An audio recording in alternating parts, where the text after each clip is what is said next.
eh, hidup sehat itu bukan cuma makanan ya. Hidup sehat itu kan kita sudah pahami bersama, itu ada 7 aspek ya.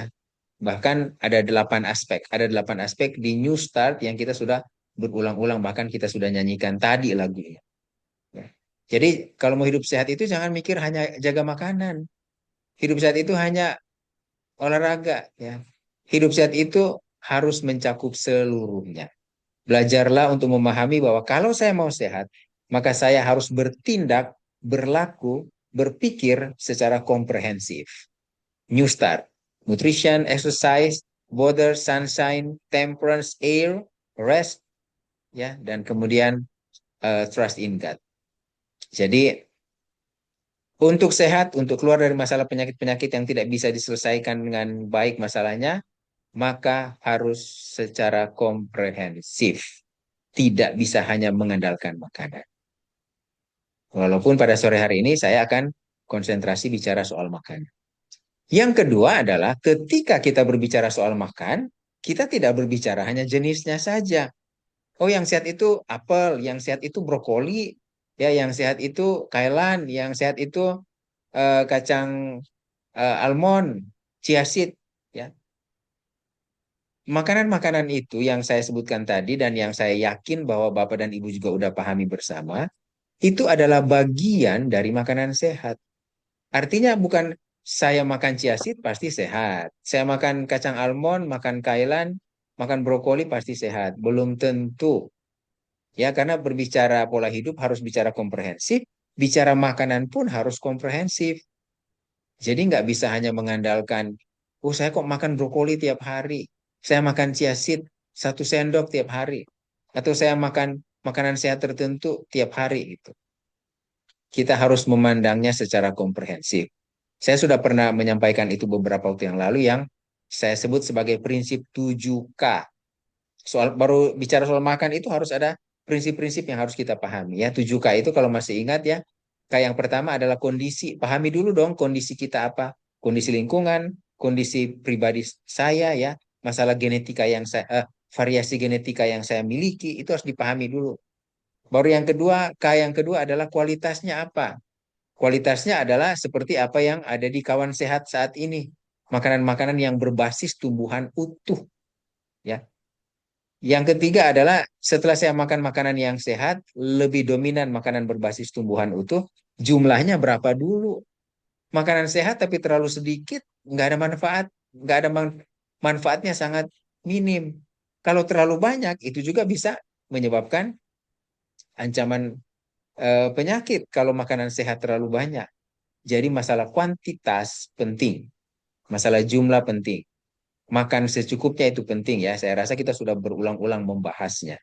Kemudian K yang keempat adalah harus ada keanekaragaman. Jadi jangan karena saya makan makanan berbasis tumbuhan utuh, makan saya itu tiap hari nasi, tahu tempe aja gitu. Nah, itu juga satu kesalahan ya. Karena kita sudah belajar harus makan beraneka ragam dengan berbagai manfaatnya yang sudah bisa dibuktikan bahkan secara ilmu pengetahuan. Kayak yang kelima adalah harus makan teratur.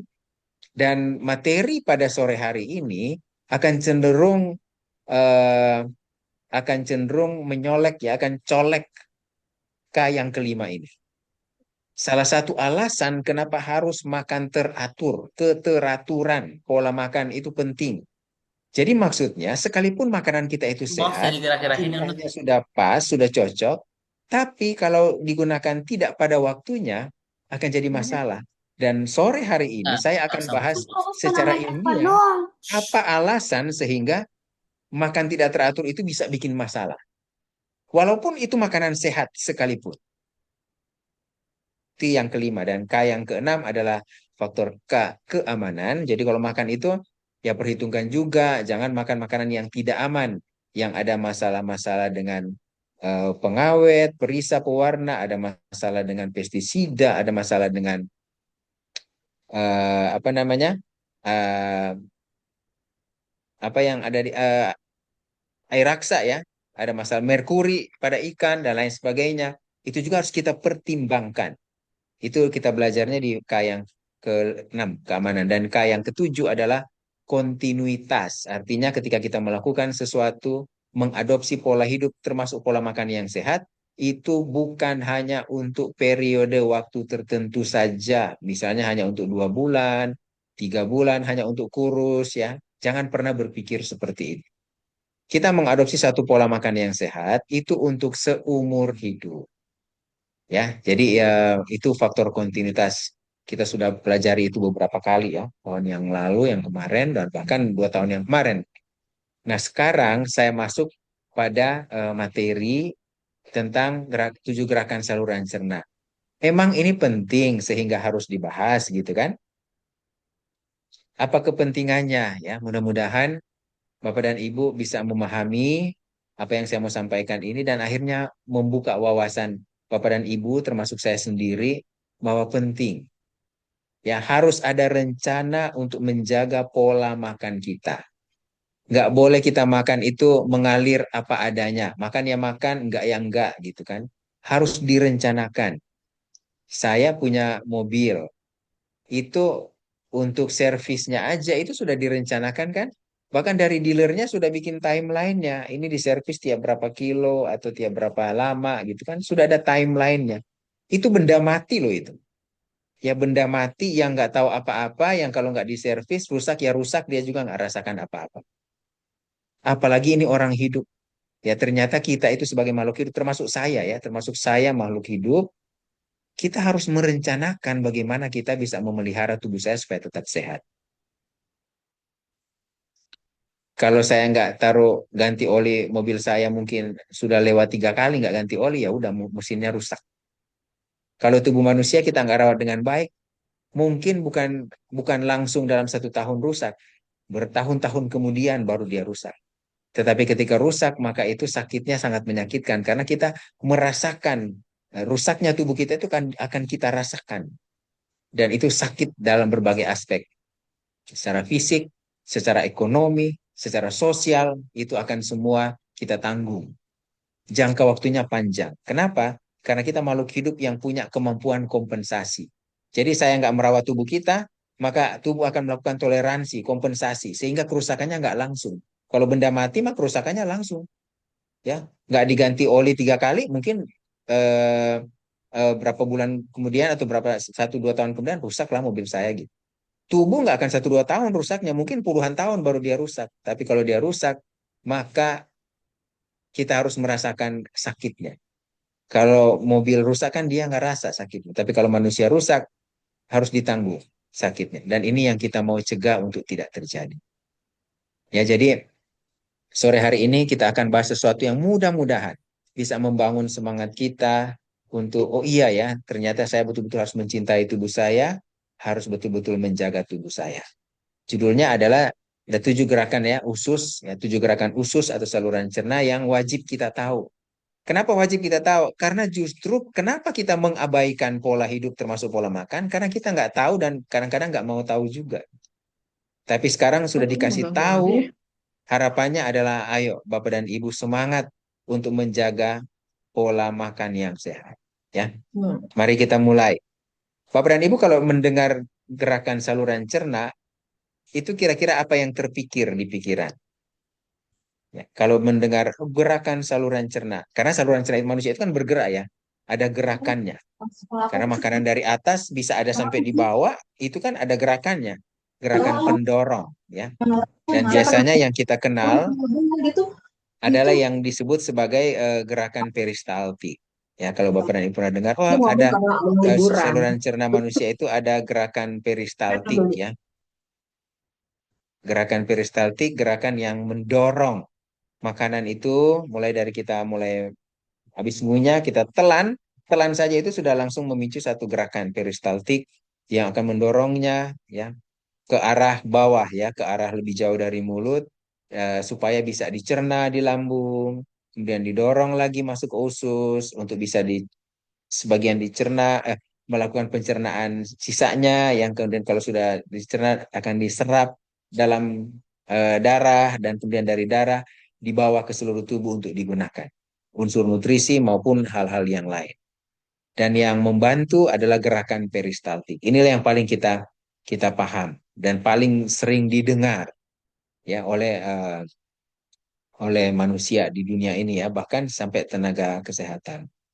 Nah, yang menarik adalah ternyata gerakan peristaltik ini dia bukan gerakan yang konstan. Kadang dia cepat, kadang dia lambat ya.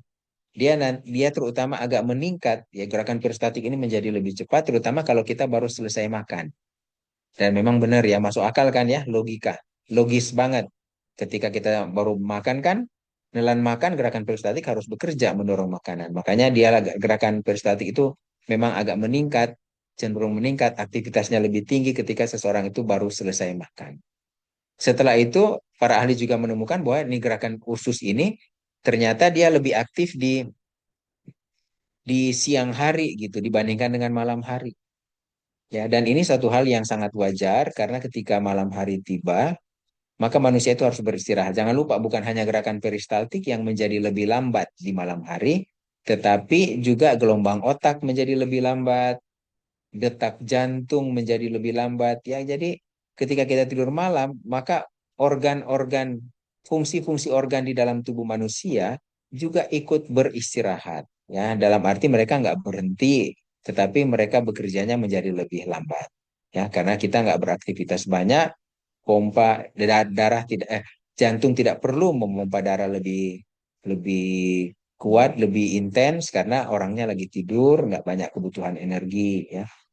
Orang juga harusnya lagi tidur, nggak banyak berpikir sehingga gelombang otaknya menjadi lebih lambat. Dan semua ini memang Tuhan ciptakan siklusnya seperti itu untuk membuat seseorang itu bisa beristirahat secara fisik.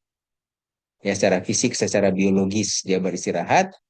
Dan di fase-fase istirahat itu, tubuh punya kesempatan untuk melakukan regenerasi sel-sel yang rusak, dan lain sebagainya, seperti yang kita udah pahami bersama. Jadi ini gerakan usus yang paling kita sering dengar, dan yang mungkin kita pahami banget, yaitu gerakan peristaltik, dan itu benar.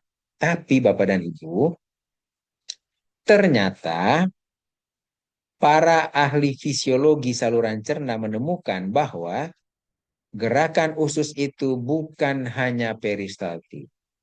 Bahkan ada 6 sampai 7 gerakan usus yang lain yang juga terjadi di dalam usus manusia dan semua ini adalah bagian dari hukum alam yang mengatur kehidupan manusia.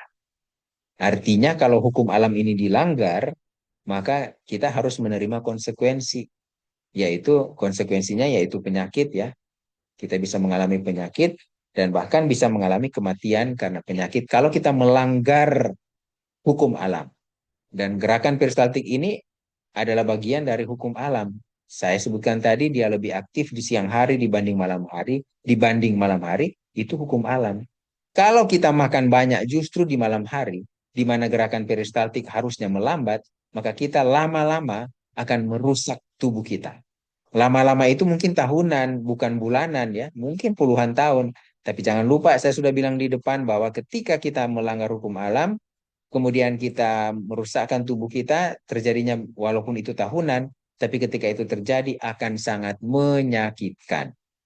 Dan yang lebih menyakitkan lagi kalau dokternya sudah bilang kami tidak bisa melakukan apa-apa lagi. Ini saya kalau sebutkan,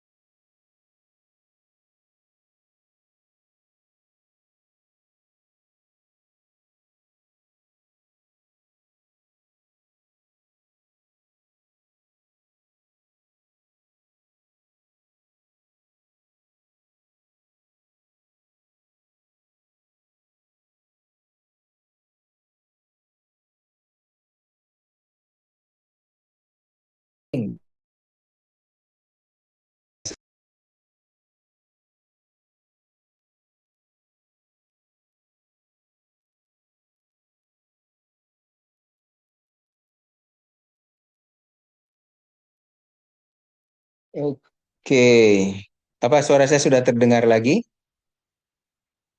Sudah, dokter. Ya, maaf tadi mungkin ada eh, karena kami di hujan di sini, jadi mungkin ada masalah. Oke, saya sambung ya. Jadi saya mau ingatkan lagi bahwa eh, kita harus menghargai tubuh kita karena tidak selalu tubuh kita itu akan tetap mampu bertahan sehat. Ya, tidak selalu. Hukum alam. Ya, jadi hukum alam ini harus kita patuhi, harus kita hargai, dan harus kita pertahankan dengan cara menjaganya. Dan salah satunya adalah gerakan usus ini. Karena Bapak Ibu, ini hal sederhana sih. Gerakan usus ini kan jarang sekali dijadikan sebagai bahan seminar, ngapain juga dibahas gerakan usus gitu kan. Tapi kalau nggak ada gerakan usus, manusia itu bisa langsung mati dalam beberapa jam ke depan gitu. Kalau tidak ada gerakan usus.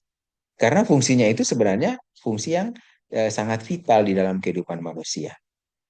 Ya, jadi mari kita hargai ya. Kita sudah belajar bahwa gerakan usus itu ternyata bukan hanya gerakan peristaltik saja, tapi ada beberapa gerakan yang lain yang kita mau lihat satu-satu dan ada satu yang saya akan tekankan yang bagi saya juga hal yang sangat menarik nanti di gerakan usus yang terakhir.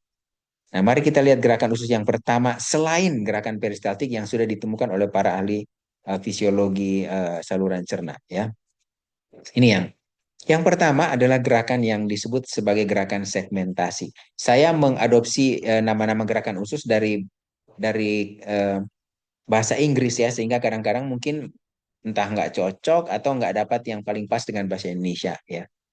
Ini namanya gerakan segmentasi. Gerakan segmentasi ini apa gitu? Gerakan segmentasi ini ternyata adalah gerakan usus yang tidak terjadi di semua bagian dari usus, tidak. Hanya terjadi di bagian-bagian tertentu saja. Dan gerakan segmentasi ini adalah satu gerakan selain gerakan peristaltik yang dipicu oleh berkontraksinya atau mengecil membesar ya, kontraksi ritmik namanya, otot yang melingkar di usus halus ya, yang melingkar di usus halus dan ada juga pada bagian lambung. Tujuannya apa? Sebenarnya tujuannya ini adalah untuk mencampur makanan. Jadi kalau peristaltik tadi kan mendorong ya, dia mendorong supaya makanan itu bisa dicerna di bagian tubuh tertentu dan diserap di bagian tubuh tertentu. Tapi kalau gerakan segmentasi ini hanya terjadi di lambung atau di bagian usus tertentu, yang tujuannya adalah untuk mencampur, mengaduk.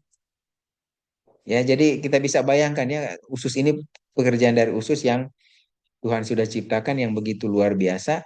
Jadi fungsinya itu untuk mengaduk. Jadi kalau dia mengecil membesar, maka akan terjadi gerakan seperti mengaduk makanan, mencampur makanan, sehingga lebih memudahkan untuk proses pencernaan dan untuk penyerapan. Ya, ini gerakan segmentasi. Ya. Dan sama seperti gerakan peristaltik, gerakan ini lebih aktif ketika orang baru selesai makan. Ya, di fase-fase namanya fase postprandial namanya. Nah, di orang baru selesai makan ini, gerakan usus ini akan menjadi lebih meningkat. Dan ini Tuhan titipkan ada di usus halus manusia untuk kita jaga. Ya, frekuensinya itu sekitar 12 kali per menit ya. 1 menit 12 kali dia berkontraksi, ritmik, kemudian berhenti. Tujuannya supaya mengaduk makanan untuk memudahkan proses pencernaan, penyerapan, dan lain sebagainya. Di lambung juga sama kan ya, ada gerakan-gerakan seperti itu. Dan ini Tuhan buat kita. Kalau nggak ada gerakan usus ini, makanan kita nggak bisa dicerna. Nah, itulah sebabnya ayo kita apa namanya ya, menghargai. Ternyata di dalam saluran cerna kita ada keajaiban yang terjadi. Yang yang mungkin tidak bisa sekarang ilmu robotik kan sangat sangat cepat perkembangannya. Tetapi saya pikir mungkin belum ada orang yang bisa bikin robot yang bisa mencerna makanannya sendiri. Ya, dia robot ya harus tetap pakai listrik, nggak bisa menghasilkan listrik sendiri dari makanan. Karena mau bikin gerakan segmentasi ini aja mungkin puluhan tahun nih baru akan jadi. Baru satu gerakan loh ini. Belum kalau gerakannya harus lengkap seperti manusia normal ya. Peristaltik, segmentasi, dan gerakan-gerakan yang lain. Itulah sebabnya Bapak dan Ibu, ayo kita hargai apa yang Tuhan sudah berikan untuk kita. Nah, kadang-kadang kita nggak menghargai karena ini terjadinya secara otomatis gitu kan. Memang sudah ada di dalam tubuh, saya lahir juga udah ada. Saya juga nggak perlu ngatur-ngatur. Gerakan ini terjadi serba otomatis semua. Tapi jangan lupa bahwa yang serba otomatis itu akhirnya membuat kadang-kadang kita tidak terlalu menghargai kepentingannya. Nanti kalau udah hilang manfaatnya, sudah hilang fungsinya, baru kita stres mikirin kita mau beli di mana untuk bisa dapat kembali usus dengan gerakan segmentasi yang otomatis. Jadi selama kita masih sehat, pengetahuan-pengetahuan ini hendaknya membuat kita lebih menghargai tubuh kita. Kemudian kita lanjut kepada gerakan yang kedua. Selain gerakan peristaltik, tadi ada segmentasi dan kemudian sekarang ada pendular movement atau gerakan pendular. Ya, saya sudah bilang tadi, saya belum menemukan kata-kata bahasa Indonesia yang sangat baku, sehingga mungkin kata-katanya masih mengacu terjemahan bebas dari bahasa Inggrisnya. Gerakan pendular ini adalah gerakan kontraksi dari otot. Jadi di usus manusia, saluran cerna manusia, itu ada otot yang memanjang, ada otot yang ada melingkar, ada otot yang menyamping. Ya, ini luar biasa nih. Tuhan sebagai perancang manusia ya. Jadi ada yang memanjang. Kalau memanjang, kemudian dia kontraksi, kira-kira menurut Bapak Ibu kalau satu tabung gitu ada bagian otot memanjang, kemudian dia berkontraksi kan artinya dia memendek pasti, ya. Nah, dengan memendek, kalau tadi kan yang saya bilang yang segmentasi itu dia gerakan yang mengecil membesar, mengecil membesar, mengecil membesar sehingga terjadi gerakan seperti mengaduk. Kalau ini ototnya yang memanjang, yang mengecil membesar sehingga akan terjadi pendek panjang si tabung saluran cerna itu. Sehingga ini akan menciptakan satu gerakan maju mundur. Tujuannya sama karena ternyata mengaduk itu kalau bapak dan kalau ibu-ibu masak kan mengaduk itu kan nggak selalu satu arah ya. Harus ada dari kiri ke kanan ke bawah, kadang-kadang apa namanya atas bawah juga sama yang terjadi di saluran cerna kita. Harus ada gerakan pendular ini yang akhirnya menyebabkan gerakan maju mundur isi halus dan akan terjadi gerakan seperti mengaduk juga yang tujuannya sama ya untuk membuat fase pencernaan itu menjadi lebih cepat dan kemudian lebih lebih cepat dicerna dan lebih cepat dan dapat diserap dengan sempurna. Itu sebabnya gerakan ini juga sama, dia terjadi di fase-fase di mana orang baru selesai makan atau kita sebutnya fase postprandial. Dan dia juga lebih aktif di siang hari dibanding malam hari. Makanya penelitian-penelitian ini menyebutkan bahwa manusia itu dirancang oleh pencipta kita untuk makan di hari siang, bukan malam hari. Ya, karena penemuan-penemuan ini mulai menunjukkan bahwa eh, gerakan-gerakan ini aktifnya justru di siang hari, lebih aktif meningkat di siang hari dibandingkan dengan malam hari. Mereka bisa aktif gitu kalau dipaksakan. Ya, tapi itu bukan sesuatu yang fisiologis, bukan sesuatu yang dianggap normal. Terus sebabnya kalau kita terlalu sering makan malam, apalagi dalam jumlah yang besar, maka perlahan-lahan kita mulai merusak gerakan-gerakan usus ini. Fungsi-fungsi alamiahnya mulai kita rusakkan. Memang tidak akan rusak dalam 2, 3 tahun, 5 tahun, 10 tahun mungkin. Tetapi kerusakan itu akan terjadi mungkin puluhan tahun depan. Tapi ketika dia rusak, jangan lupa yang sudah disebutkan di awal, ketika dia rusak, maka kita harus menerima kenyataan pahit yang menyakitkan. Sakit secara fisik, secara sosial, dan saya sudah apalagi dokter bilang ini nggak bisa sembuh lagi nih. Ya, semoga jangan seperti itu. Sekarang kita maju pada gerakan yang berikut. Jadi selain gerakan peristaltik di usus, ada gerakan segmentasi, ada pendular movement, tujuannya untuk mengaduk, dan kemudian ada satu gerakan yang disebut sebagai peristaltik thrust. Peristaltik thrust ini adalah satu gerakan peristaltik yang unik, yang tidak selalu terjadi. Bahkan mungkin tidak akan pernah terjadi, tapi hampir tidak mungkin juga tidak akan pernah terjadi dengan cara makan manusia seperti sekarang, termasuk pengalaman saya pribadi. Kenapa? Peristaltik ras ini sebenarnya adalah gerakan peristaltik, tetapi yang terjadinya itu lebih intens, cepat dan kuat. Penyebabnya apa? Kalau terjadi iritasi, ya. Kalau terjadi iritasi dari dinding saluran cerna, atau kalau kita terlalu banyak makan sehingga usus itu, lambung itu terlalu besar, kan terlalu banyak yang kita makan, maka akan terjadi gerakan peristaltik ras. Jadi gerakan peristaltik ini akan menjadi sangat cepat dan kuat. Ya tujuannya sebenarnya untuk menyelamatkan kita, karena kalau nggak ada peristaltik ras mungkin pecah tuh lambungnya kalau diisi makanan terus. Tapi untuk mencegah ini terjadi, maka dia akan mendorong dengan cepat dan kuat. Tapi hanya terjadi dalam beberapa waktu tertentu saja. Dan gerakan peristaltik ras ini refleks. Kalau kita misalnya makan eh, makanan yang terlalu asam atau terlalu pedas, maka kadang-kadang kan kita merasa kok bisa sampai terasa di keluar ya, rasa ada gerakan usus ya, gerak-gerak di dalam perut kita gitu. Nah itu adalah peristaltik ras yang terjadi karena iritasi, karena pedas atau terlalu asam atau terlalu full makannya, ya terlalu banyak makan. Dan kemudian gerakan ini hanya terjadi kalau kita makan makanan yang iritatif atau terlalu full. Artinya, kalau makanan kita itu tidak makan yang iritatif, kita makan selalu secukupnya, maka peristaltik ras ini bisa tidak pernah terjadi. Makanya peristaltik ras ini disebutkan dia tidak dipengaruhi oleh irama sirkadian. Dia nggak dipengaruhi siang malam seperti gerakan peristaltik, gerakan segmentasi, gerakan pendular. Enggak. Ya ini hanya terjadi sewaktu-waktu untuk menyelamatkan fungsi dari organ saluran cerna manusia, peristaltik ras. Dan ini tidak perlu kita lakukan secara sadar. Ya, ini automatically Tuhan taruh di dalam saluran cerna kita.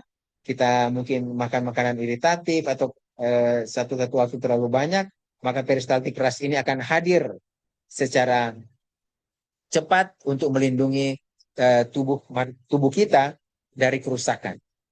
Yaitu sebabnya balik lagi ke saran yang tadi, mari kita hargai.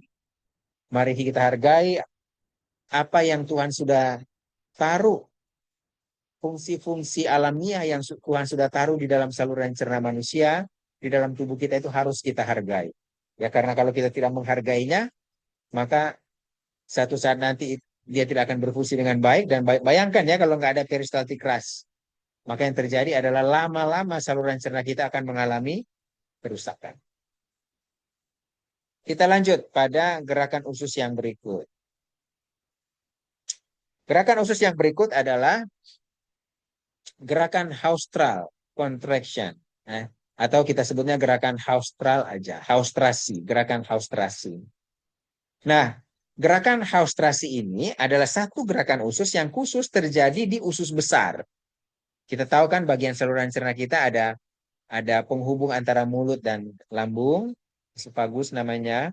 Kemudian setelah itu ada lambung, kemudian ada usus kecil, ya, usus halus yang ada 3 bagian, baru masuk ke usus besar.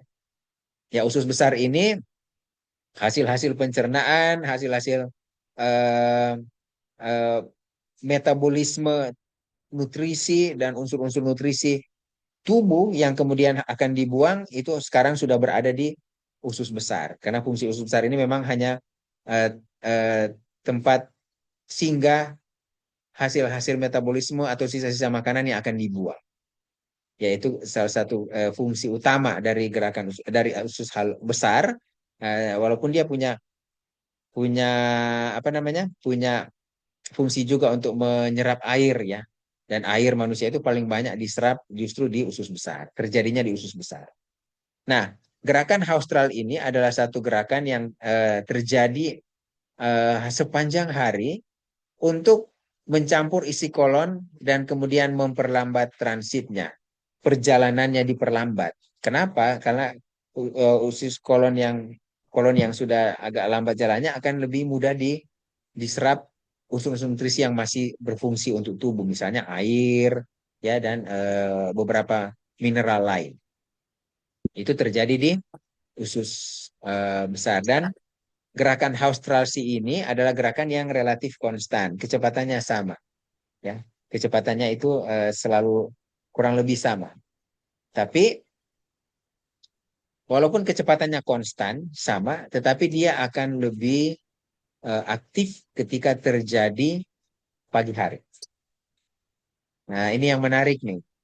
Yang satu yang Tuhan sudah lakukan adalah eh, satu keajaiban yang Tuhan buat adalah ternyata gerakan usus austral ini, austrasi ini lebih aktif di pagi hari. Nah, jangan lupa fungsi usus besar ini kan untuk membuat adalah tempat penyimpanan, penyerapan dari beberapa unsur dan sisa-sisa makanan yang akan segera dibuang. Sehingga dengan meningkat di pagi hari, seharusnya pada orang yang sangat normal, maka buang air besarnya itu harusnya di pagi hari. Karena haustral contraction ini lebih meningkat pada pagi hari. Lihat, jadi ketika kita bisa pagi-pagi, kemudian kita ada rasa perasaan untuk bisa untuk buang air besar, karena ini terjadi secara otomatis, kadang-kadang kita lupa menghargai bahwa ini Tuhan buat nih. Ya Tuhan buat supaya fungsi tubuh kita, fungsi saluran cerna dan seluruh fungsi secara keseluruhan itu berfungsi dengan baik. Kita kan nggak perlu ngatur ini haustrasi, gerakan haustrasi ini. Pagi-pagi saya bangun, saya setel, ya saya setel aja atau pencet, klik, kemudian terjadilah gerakan haustrasi. Nggak perlu. Ini terjadi secara otomatis. Kita nggak, kalau kita ngatur-ngatur itu bayangkan ya, kehidupan kita ini akan menjadi sangat ribet. Ya, karena masih banyak yang harus kita lakukan. Kadang-kadang sudah nggak terkejar pada hari itu karena terlalu sibuk. Apalagi harus ditambah dengan mengatur-ngatur fungsi saluran, gerakan saluran cerna. Kapan segmentasi harus, oh jam sekian segmentasi, klik. Oh jam sekian ini sudah harus pendular movement, klik. Sekarang sudah haustral contraction, klik. Wah, hidup kita akan jadi sangat repot. Itu sebabnya mari kita menghargai yang Tuhan berikan. Cara menghargainya itu nggak ribet kok. Ya nanti sebentar terakhir saya sampaikan bagaimana cara menghargai yang sederhana supaya gerakan-gerakan saluran cerna ini bekerja dengan sangat sempurna untuk membuat kita tetap sehat dan kalaupun ada sakit-sakit yang ringan kita bisa sembuh sendiri. Ya, sementara menanti kedatangan Tuhan yang kedua kali.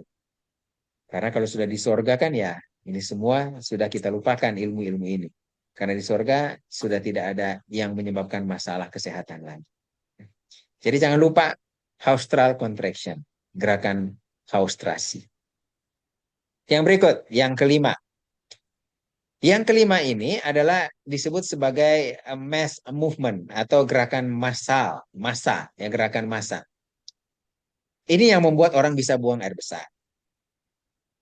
Dan disebutkan ketika gerakan ini terjadi, maka dorongan untuk BAB itu menjadi sangat kuat. Sehingga akhirnya orang harus mencari toilet, harus mencari restroom untuk BAB, untuk buang air besar. Nah, penelitian menyebutkan bahwa mass movement ini terjadi 1 sampai 3 kali per hari. Dan sering muncul terutama setelah makan. Jadi, kalau mass movement ini adalah gerakan yang menyebabkan orang bisa ada rasa BAB, maka kalau dia normal terjadi 1 sampai 3 kali per hari, maka ketika seseorang bilang bahwa saya itu kok buang air besarnya 2 kali sehari ya, tapi nggak diare kan? Nggak diare, normal. Tapi 2 kali sehari, itu berbahaya nggak? Ternyata jawabannya tidak. Kenapa? Karena memang mass movement ini secara ritmik ya terjadi 1 sampai 3 kali per hari. Jadi kalau orang buang air besar sampai 3 kali per hari, selama itu bukan diare, ya nggak ada masalah sebenarnya. Nah, tapi itu sangat tergantung dari jumlah makanan, jenis makanannya yang mempengaruhi eh, refleks-refleks di dalam saluran cerna. Dan si mass movement ini, gerakan massa ini, terutama sering muncul setelah makan. Ya, sering muncul setelah makan karena terjadinya refleks gastrokolik. Jadi ceritanya, kalau misalnya kita eh, hari ini sudah jadwalnya secara rutin untuk BAB, tapi belum terasa, kemudian kita makan, maka ketika kita makan kan yang terjadi adalah ketika makanan masuk di lambung, maka lambung itu akan membesar, kan? Dia akan membesar karena terisi makanan. Ketika lambung ini membesar, maka akan terjadi satu refleks lambung kolon. Kita sebutnya sebagai refleks gastrokolik. Namanya refleks lambung kolon. Kolon itu usus besar yang tadi, yang ini, yang kita sedang bahas. Jadi akan terjadi refleks lambung usus besar, lambung kolon atau gastrokolik namanya. Dan refleks gastrokolik inilah yang akan menyebabkan Bapak dan Ibu selesai makan langsung rasa BAB. Yang keluar itu adalah makanan yang sudah tertampung di usus besar oleh gerakan haustrasi tadi. Jadi gerakan haustrasi itu mendorong makanan, kemudian masuk di bagian usus besar untuk tempat penyimpanan untuk siap dibuang. Udah penuh dia, ketika orang makan lambungnya terisi, terjadi refleks gastrokolik, maka si usus besar bagian bawah ini akan kemudian berkontraksi, itu yang disebut sebagai gerakan mass movement, sehingga akhirnya orang itu menjadi bisa buang air besar dan mengeluarkan sisa-sisa hasil pencernaan dan metabolisme tubuhnya. Dan penelitian menyebutkan ini puncaknya sering pada pagi hari, terutama setelah sarapan. Jadi gerakan haustrasi, gerakan di usus besar ini memang lebih cenderung terjadi di pagi hari. Baik gerakan haustrasi maupun mass movement ini yang membuat seseorang akhirnya bisa BAB. Ya, jadi Bapak dan Ibu, mari kita hargai ini. Dan kita bisa melatih tubuh kita untuk bisa buang air besarnya itu pagi hari. Waktu saya masih SMA, saya punya pengalaman dengan seorang teman yang saya dapat pelajaran yang penting. Teman saya ini adalah seorang yang luar biasa, seorang yang pintar, ya, dia care dengan kesehatan tubuhnya walaupun waktu itu masih SMA. Saya sendiri waktu itu SMA belum terlalu care juga dengan kesehatan karena belum terlalu paham. Jadi teman saya ini punya satu kebiasaan, yaitu pagi saat dia bangun bahkan dia belum makan, dia sudah pergi ke toilet karena kami tinggal di asrama waktu itu. Dia sudah ke toilet, ya. Kemudian BAB. Saya tanya, emang kamu tiap pagi rasa mau BAB? Dia bilang enggak juga gitu. Tapi dia sudah membiasakan itu. Jadi entah mau BAB atau enggak, dia sudah ke toilet. Dan akhirnya menurut testimoninya teman saya itu, akhirnya sekarang dia tiap pagi itu bisa BAB. Jadi tubuh manusia itu ternyata bisa diajar. Mungkin di awal-awal ketika kita melakukan itu nggak akan terjadi, kita nggak BAB gitu. Tapi dia sudah masuk toilet, posisi sudah siap untuk BAB. Walaupun mungkin nggak BAB. Tapi ketika itu diulang-ulang, akhirnya tubuh mulai mengerti, oh saya ini mau diajar untuk BAB secara rutin di pagi hari. Dan benar, orang kalau BAB di pagi hari jadi seperti itu, maka sepanjang hari dia nggak akan terganggu dengan makan.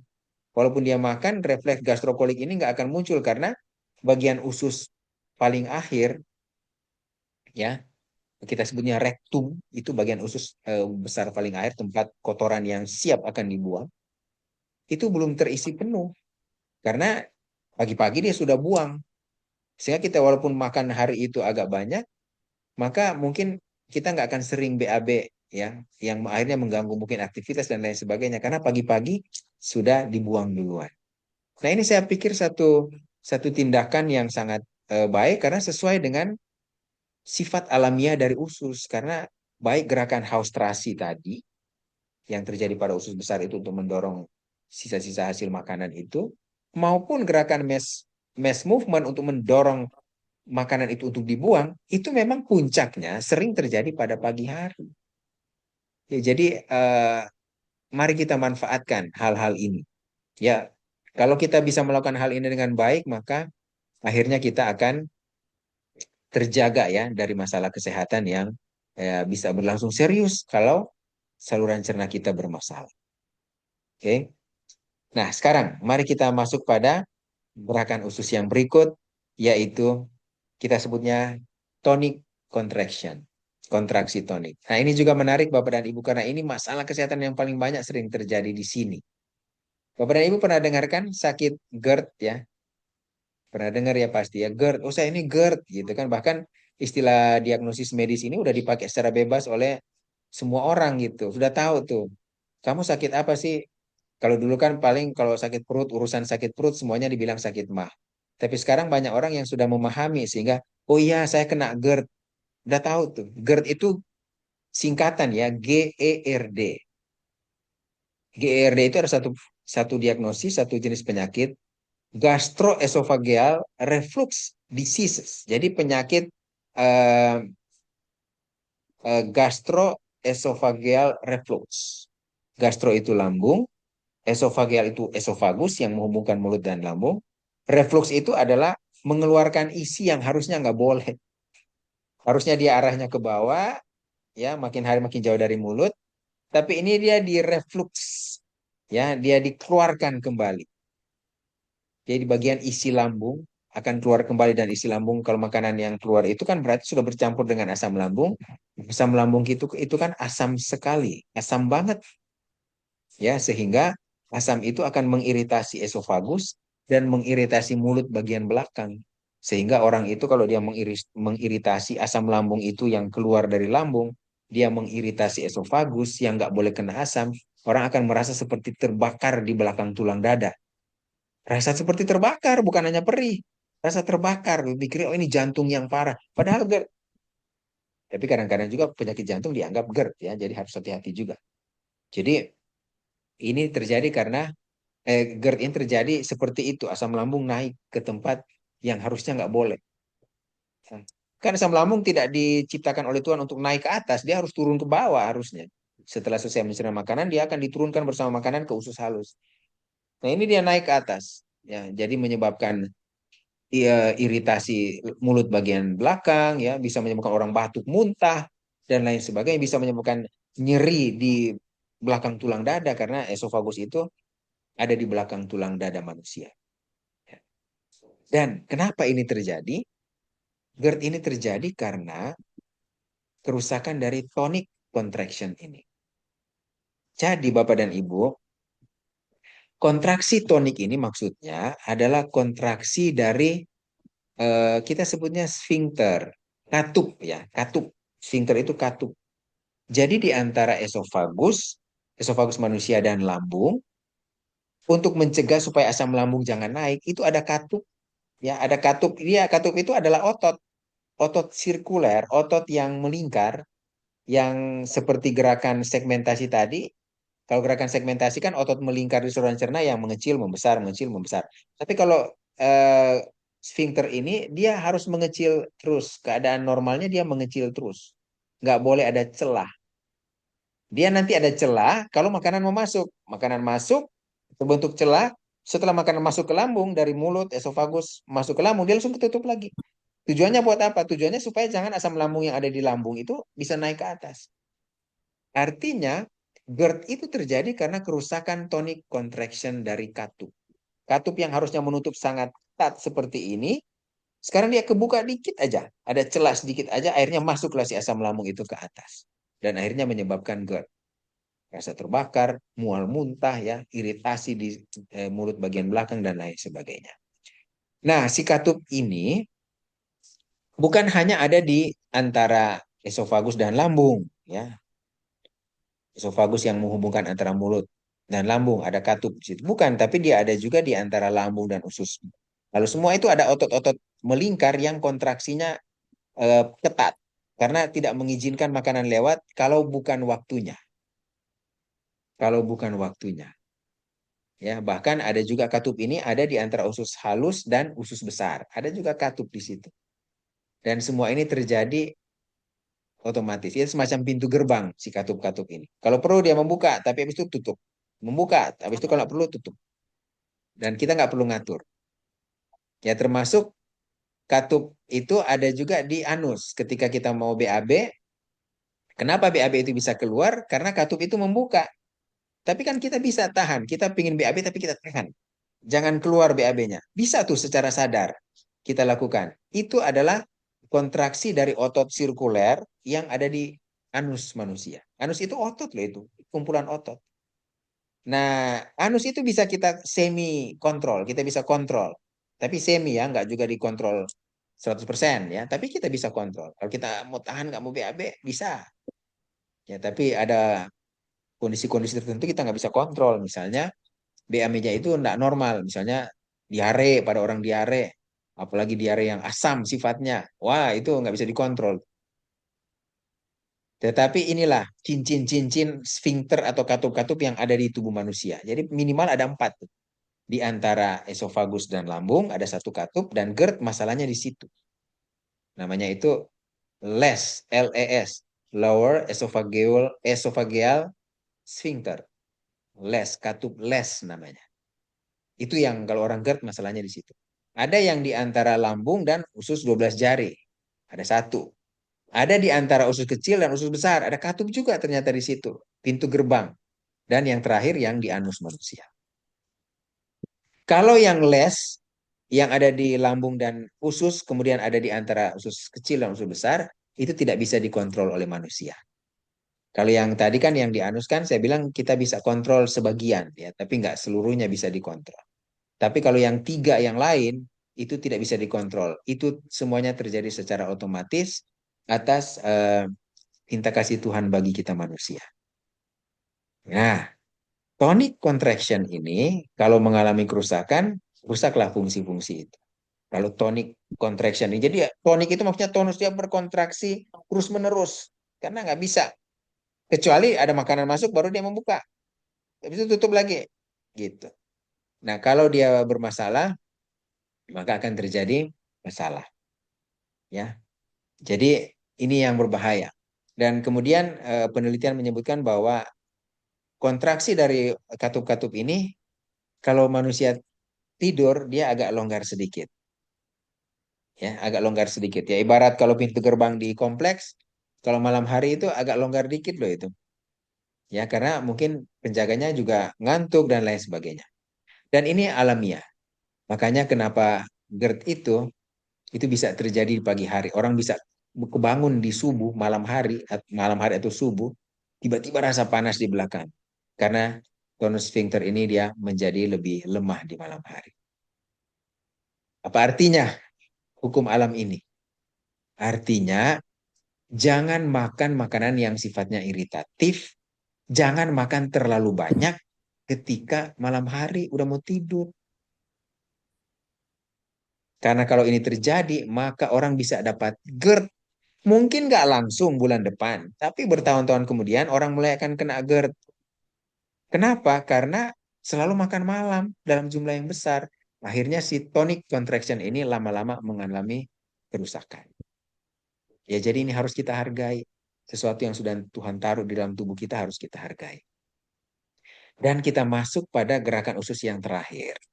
Nah, ini saya taruh terakhir karena seperti yang saya sebutkan tadi, ini juga yang belum lama diketahui, walaupun sebenarnya sejak tahun 1984 sudah mulai ada ilmuwan yang mulai menduga bahwa ada gerakan usus ini.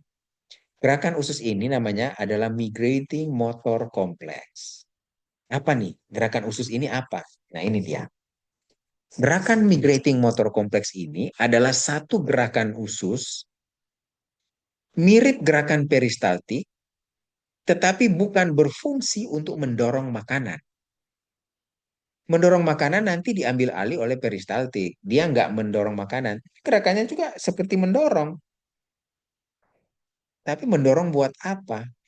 Fungsinya adalah untuk mendorong membersihkan. Nah, ini yang menarik Bapak dan Ibu. Karena ketika manusia makan, maka setelah makanan itu dicerna, ada yang sudah diserap, maka di dalam usus akan tertinggal sampah-sampah. Kita belum bilang sampah sih sebenarnya ya. Residu lah ya. Jadi masih ada sisa-sisa hasil pencernaan yang mungkin tidak selesai dicerna atau belum selesai dicerna. Ada sisa-sisa, ada bakteri, ya karena di usus manusia kan ada triliunan kuman. Nah, kuman-kuman ini hidup di sepanjang usus saluran cerna, tapi mereka tidak menetap. Oleh saluran cerna mereka digeser, digeser, dibuang, digeser, dibuang, digeser, dibuang. Dan migrating motor kompleks ini adalah gerakan yang mengatur ini semua. Pembersihan usus dari bakteri dan dari kotoran-kotoran, bukan kotoran maaf, dari residu-residu sisa makanan yang belum selesai dicerna. Lemak, karbohidrat, protein, dan lain sebagainya. Jadi kalau kita terlalu banyak makan gula, misalnya ya, Dan nggak semua diserap tubuh karena tubuh punya keterbatasan. Jadi ada sebagian gula yang masih ada di saluran cerna. Kalau itu terlalu lama di saluran cerna, itu bisa menjadi makanan bakteri, jadi fermentasi dan jadi masalah. Tapi dengan adanya migrating motor complex, saya singkat MMC, dengan adanya MMC, maka si gula itu akan didorong dibersihkan. Dorong dibersihkan ke bagian usus bagian bawah sehingga airnya itu akan dikeluarkan. Ujung-ujung akan dikeluarkan. Bakteri juga yang ada di usus itu akan dikeluarkan karena dia nggak bisa tinggal terus-menerus di situ. Karena dia tinggal di satu tempat terus-menerus, maka yang terjadi adalah bakteri itu akan berkembang biak dengan sangat cepat dan itu bisa berbahaya bagi manusia. Bisa kalau kuman masuk sampai airnya merusak dinding saluran cerna masuk ke dalam darah, infeksi orang itu secara sistemik, orang bisa mati. Tapi dengan adanya MMC ini maka si kuman-kuman itu akan berkembang, melakukan fungsi metabolisme, digeser, digeser untuk pembersihan. Problemnya, migrating motor kompleks untuk pembersihan ini hanya terjadi di saat orang puasa. Baik di antara jam makan maupun di malam hari ketika tidur. Jadi si migrating motor kompleks ini fungsinya pembersihan. Ibaratnya gini Bapak dan Ibu, ibaratnya kalau kita ke hotel kan ada waktu check in dan check out. Itu ada jeda sekitar 2 jam. Jadi kalau orang check in, check outnya jam 14. Tapi kalau check outnya jam 12. Kenapa ada jeda 12 jam itu? Tujuannya buat apa sih? Tujuannya kan untuk pembersihan. Untuk mereka bersih-bersih ruangan. Kalau nggak ada jeda 2 jam, check innya jam 12, check outnya juga jam 12. Artinya tamu satu keluar langsung diganti oleh tamu yang lain. Kapan bersihkan ruangannya? Nggak ada waktunya. Nah kalau nggak dibersihkan, dan ini terjadi setiap hari, lama-lama ruangan itu makin hari makin kotor, dan akhirnya mulai rusaklah semua yang ada di dalam. Nah ini gambaran yang sama persis dengan yang terjadi di usus manusia. Ketika tidak ada fase pembersihan, artinya tidak ada tim cleaning service, karena si MMC ini adalah cleaning service-nya usus manusia. Kalau kita sering dengar kata usus dibersihkan, itu yang melakukan hanya MMC. Tidak ada gerakan usus yang lain untuk pembersihan. Kalau kita perhatikan mulai dari peristaltik, segmentasi, pendular, dan lain sebagainya, itu semua untuk proses pencernaan penyerapan. Tapi untuk pembersihan, satu-satunya gerakan usus yang diandalkan hanya MMC. Problemnya yang tadi, dia hanya terjadi kalau orang puasa, minimal 2 jam. Jadi gini, misalnya sekarang saya makan. Saya makan, tadi kan siang makan ya, jam 12 sampai jam 1 misalnya kita makan. Selesai kita makan jam 1, MMC ini nggak ada. Tidak ada gerakan MMC di usus. Yang ada gerakan peristaltik ya, gerakan peristaltik rush kalau kita makan yang iritatif. Tapi kemudian ketika kita mulai nggak makan jam 1, jam 2, jam tiga artinya udah 2 jam, maka gerakan ini mulai muncul. Gerakan pembersihan ini. Jadi dia muncul kurang lebih 2 jam setelah selesai makan. Dia mulai muncul. Munculnya itu nggak langsung. Perlahan-lahan dia pembersihan, dia dorong. Dan gerakan satu siklus migrating motor complex ini kalau dia muncul 60 sampai 90 menit. 1 jam sampai 1,5 jam. Jadi istilahnya pembersihannya itu 1 jam sampai 1,5 jam. Kalau tadi check in check out hotel 2 jam, kalau usus halus itu 1 jam sampai 1,5 jam dia pembersihannya. Ya, jadi fase pembersihan itu terjadi. Nah, jadi tadi harus 2 jam minimal puasa, kemudian dia akan kerja sekitar 1 sampai 1,5, maka dibulatkan sekitar minimal 4 jam lah. Ya 4 jam kemudian baru kita boleh makan. Artinya kalau kita makan tadi selesai jam 1, jam 2, artinya belum 2 jam, MMC belum muncul. Kemudian kita makan, apapun itu, entah dia permen, entah dia itu kacang 1 butir aja kita masukkan dalam mulut, MMC ini langsung nggak bisa muncul. Dia harus nunggu lagi sekitar 2 jam dari situ. Artinya kalau orang itu nggak pernah ada fase puasa di antara jam makan, atau nggak pernah ada fase puasa di malam hari dia tetap makan, artinya di dalam saluran cernanya tidak pernah terjadi pembersihan. Akibatnya bakteri meningkat. Bakteri meningkat ini akan merusak berbagai fungsi metabolisme dan menyebabkan kenaikan gula darah. Jadi orang diabetes Orang bisa saja mengalami diabetes bukan karena banyak makan gula, tetapi karena makan sering. Sehingga tidak pernah terjadi proses pembersihan tubuh, pembersihan saluran cerna oleh migrating motor kompleks. Bisa. Ya, jadi eh, gerakan usus ini hanya terjadi saat orang puasa. Jadi ketika kita sudah 2 jam selesai makan, kemudian kita makan permen satu aja, atau nyicip aja satu makanan, migrating motor kompleks yang baru mau muncul langsung berhenti. Dia berhenti karena dia pikir harus ada makanan yang didorong. Jadi dia berhenti karena diambil alih oleh gerakan peristaltik. Tapi ketika dia berhenti, artinya tidak ada pembersihan. Karena peristaltik bukan untuk membersihkan. Peristaltik itu hanya untuk mendorong makanan untuk dicerna diserap. Jadi Bapak dan Ibu, migrating motor kompleks ini adalah satu gerakan usus yang harus kita jaga. Artinya, makanlah makan. Ya itu sebabnya kenapa saya bilang gerakan usus yang kita bahas ini akan berbicara soal keteraturan makan di prinsip 7K yang tadi. Ya, jadi tetapkanlah waktu makan. Durasi makan itu kurang lebih sejam. Kita dianjurkan makan yang sehat dengan pola yang benar. Tapi kalaupun kita pola makan jenisnya belum benar-benar banget, masih suka makan kue dan lain sebagainya, ya saya juga kadang-kadang seperti itu ya. Ya udah makan aja, tapi di satu jam makan itu. Setelah itu puasa sampai jam makan berikutnya. Anjurannya kan 4, 5 sampai 6 jam. Orang kalau puasa sampai 6 jam di antara jam makan, migrating motor kompleks 2 siklus dia dapat. Sehingga pembersihannya betul-betul bersih tuh. Makan pagi, kemudian makan siang, baru dia makan. Ada fase puasa. Jadi maaf Bapak dan Ibu, ini kata kasar ya, kata kasar secara fisiologi saluran cerna. Sekalipun makanannya jorok gitu di pagi hari, jorok itu artinya gini ya, istilah jorok itu kan istilah dari pasien ya, bukan istilah saya. Dok, saya itu makannya masih jorok karena masih makan minyak, masih makan kue, tepung, gula gitu. Itu maksudnya. Jadi kata pasien, saya ambil kata-kata dari pasien ya, makanannya masih jorok ya dalam tanda kutip, masih makan ini. Tapi kalau di jam makan, maka itu sebenarnya relatif aman gitu. Relatif aman. Karena ada fungsi pembersihan yang terbentuk ketika kita puasa. Tapi sekalipun makanan kita itu sehat banget, tapi tiap 2 jam makan, MMC tidak pernah muncul sehingga akhirnya risiko penyakit menjadi kolesterol naik, gula darah naik, ya bisa terjadi infeksi di kemudian hari dan lain sebagainya.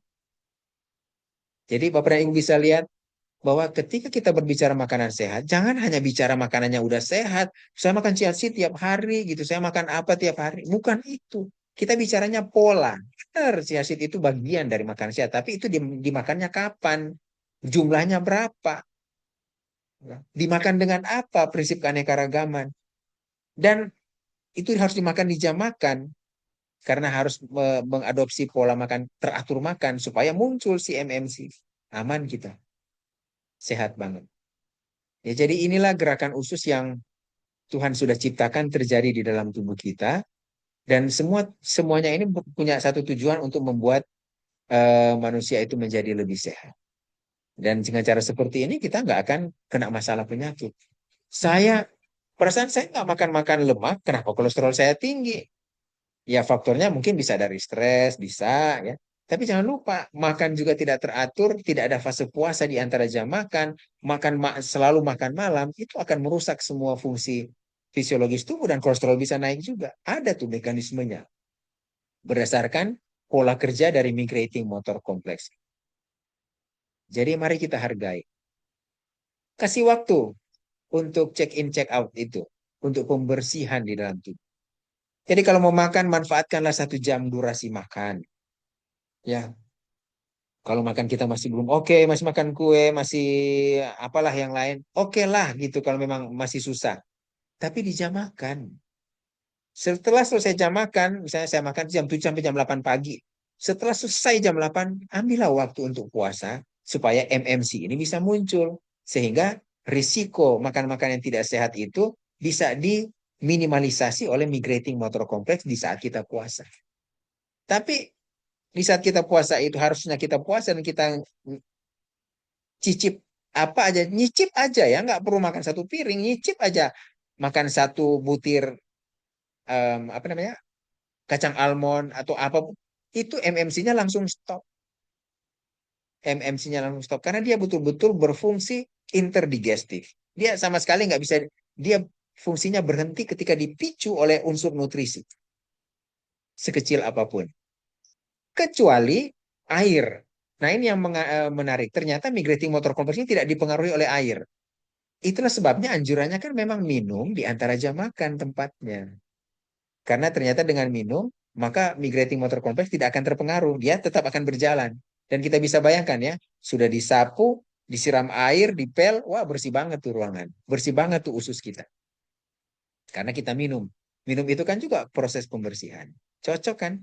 Cocok dengan apa anjuran bahwa kita harus menggunakan water, air minum, memang di antara jam makan, bukan di saat makan. Karena dia akan bekerja sama dengan MMC untuk proses pembersihan usus dari kolesterol, dari gula yang tinggi, dari berbagai senyawa kimia yang lain, termasuk dari bakteri dan lain sebagainya. Luar biasa kan?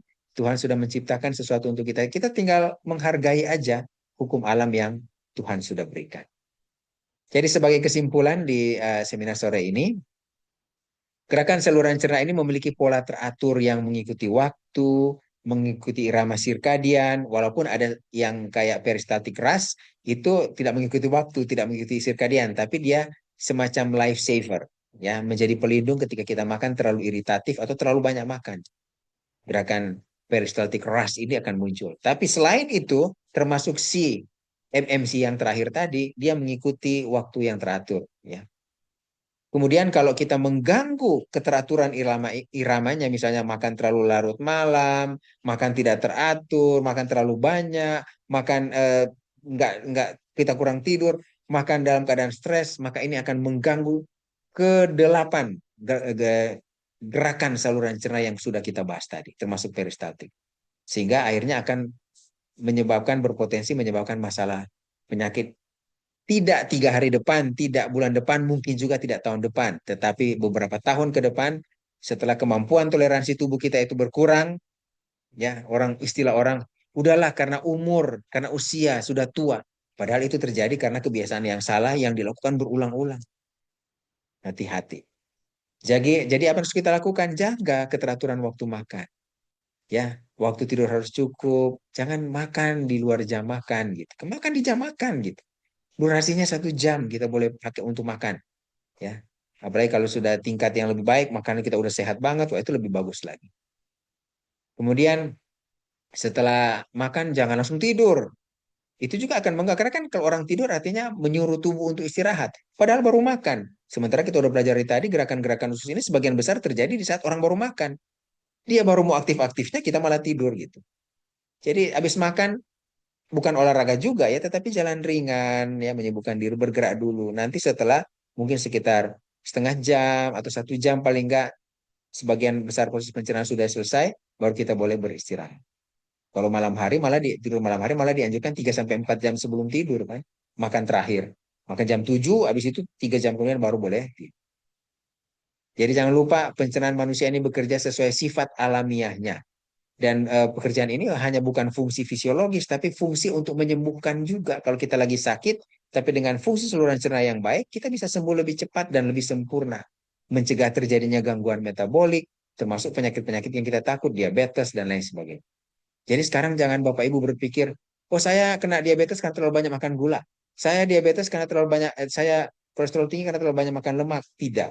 Ketidakteraturan pola makan saja, sehingga menyebabkan berbagai gangguan gerakan saluran cerna yang tadi kita pelajari ada 8, itu bisa menyebabkan diabetes, itu bisa menyebabkan kolesterol, sakit jantung, darah tinggi, stroke, dan lain sebagainya.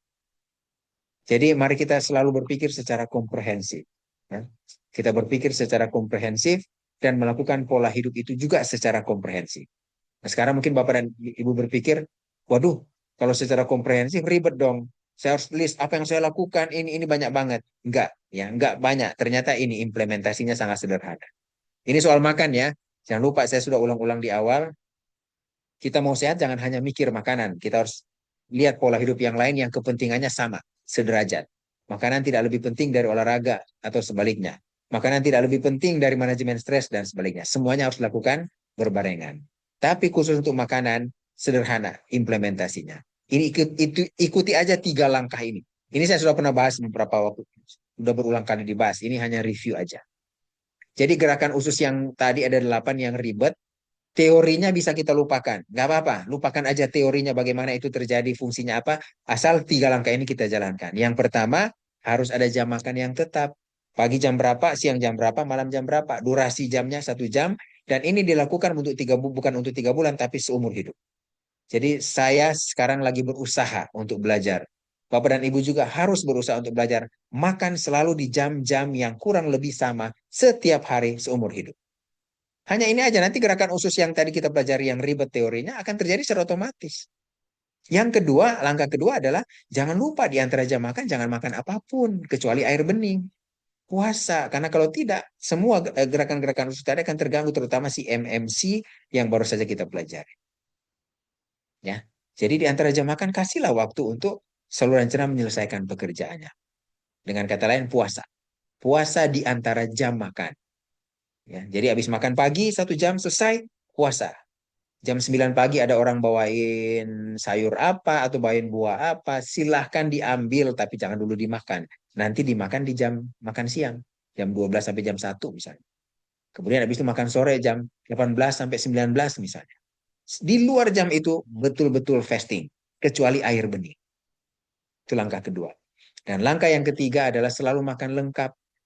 Makanannya sebagian besar harus makanan yang berbasis tumbuhan yang utuh, harus lengkap. Jangan lupa isi piringku yang kita udah bahas berulang kali. Isi piringku itu kan kombinasi ya. Ada karbohidrat, ada sayur, ada buah, ada protein, ya. Kemudian jangan lupa variasi. Jangan sayurnya itu-itu aja.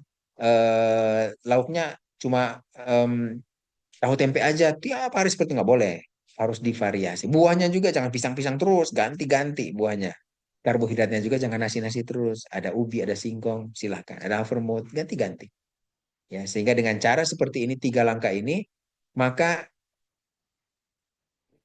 teori makan sehat yang begitu belibet dan sangat ribet dan banyak sekali, kita hanya sederhanakan dengan 3 langkah ini. Aman kita. Kalau sudah ikut 3 langkah ini dengan pertolongan Tuhan, kita bisa nggak pusing lagi mikirin makanan sehat. Setelah 3 langkah yang sederhana ini kita jalankan dengan baik, ya sudah, tinggal mikirin yang lain. Olahraganya, manajemen stresnya, air ya, dan lain sebagainya.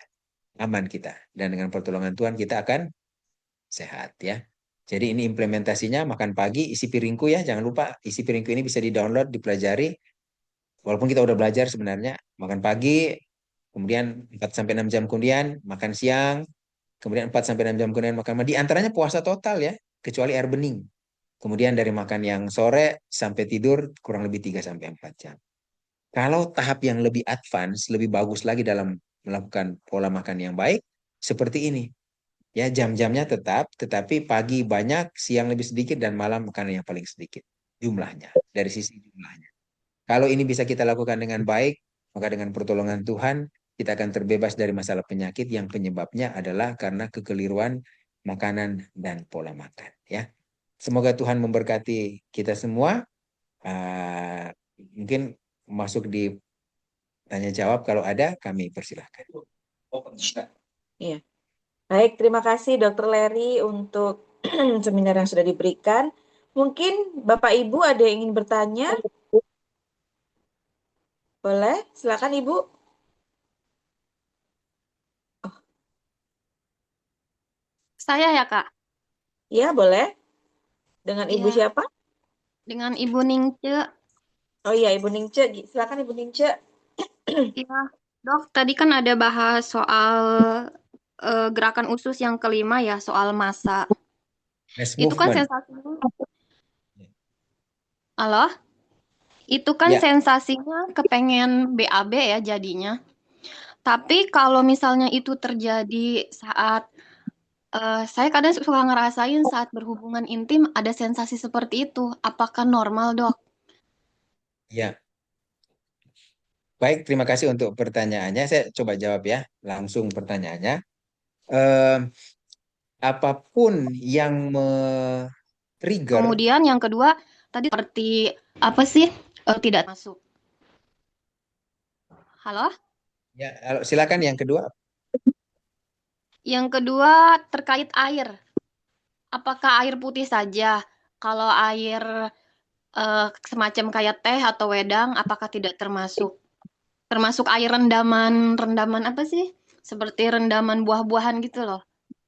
Infused water. Ya, Dan yang ketiga, apa pendapat dokter tentang prolong fasting? Terima kasih, Dok. baik.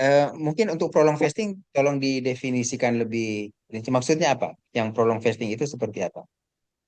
Yang puasa 3 hari 72 jam ya. Jadi nggak Oh, makan sama sekali. oke. Baik, saya coba jawab ya.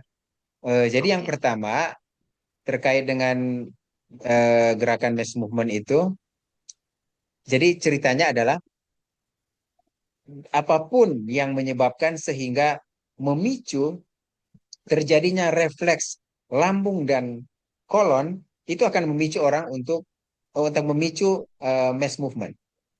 Apapun itu.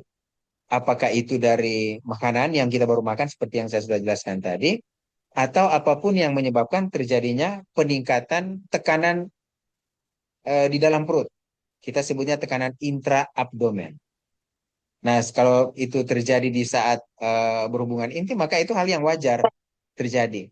Nah, dan ini mungkin menjadi satu masalah yang agak menimbulkan ketidaknyamanan ya, sehingga eh, kalau saya ditanya hal ini, maka saya akan menyarankan untuk jangan terlalu banyak makan gitu.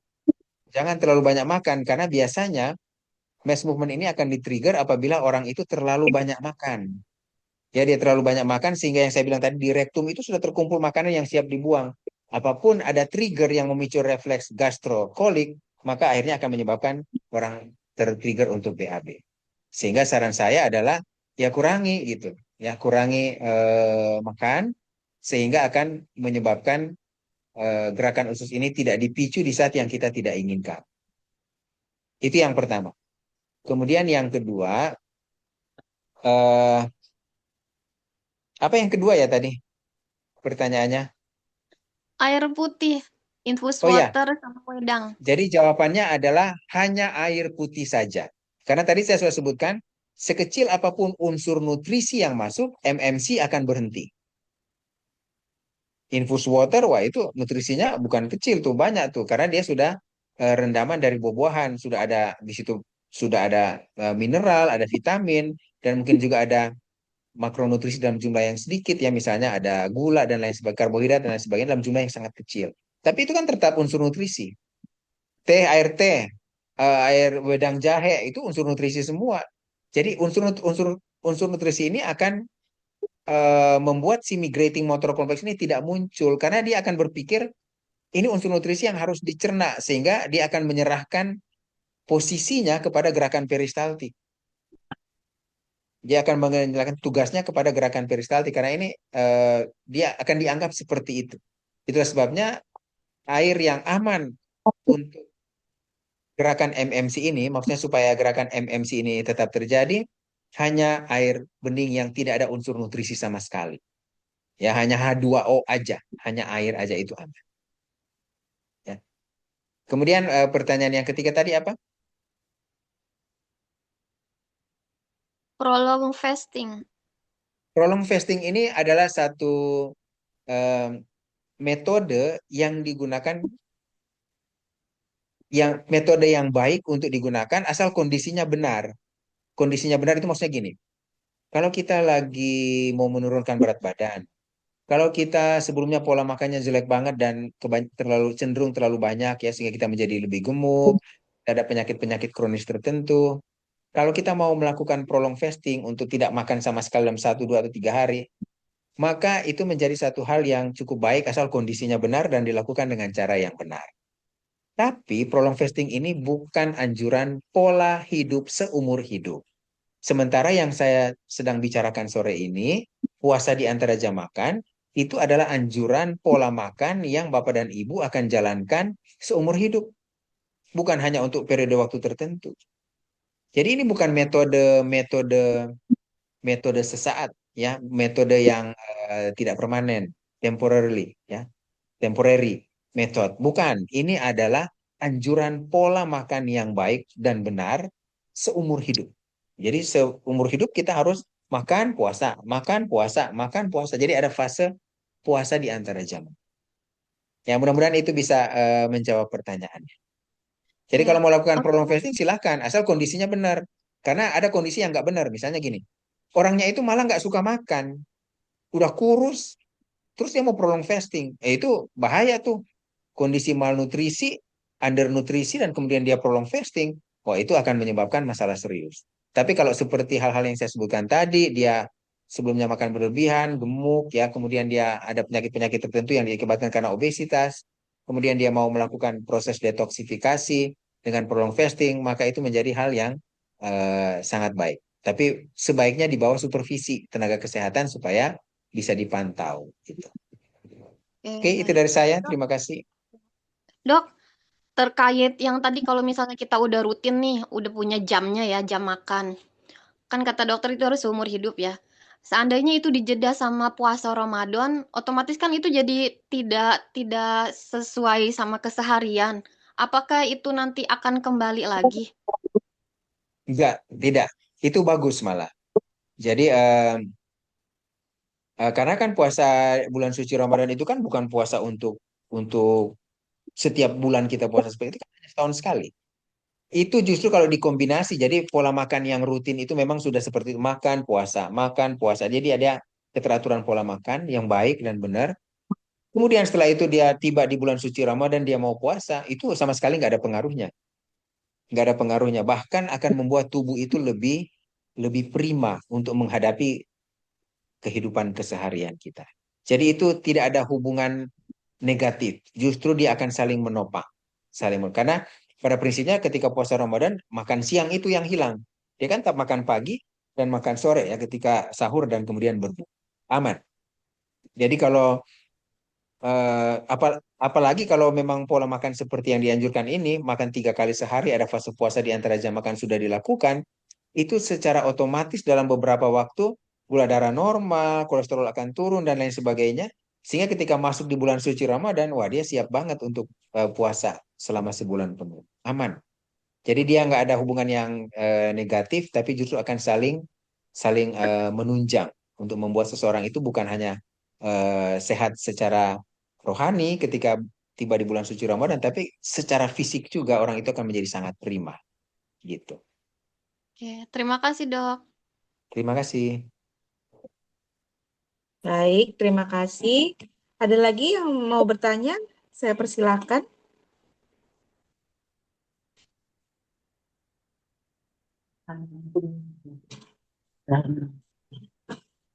Ini ada pertanyaan, Dok. Maaf, dari Ibu Esther. Kapan waktu yang terbaik minum jus, buah, atau sayur?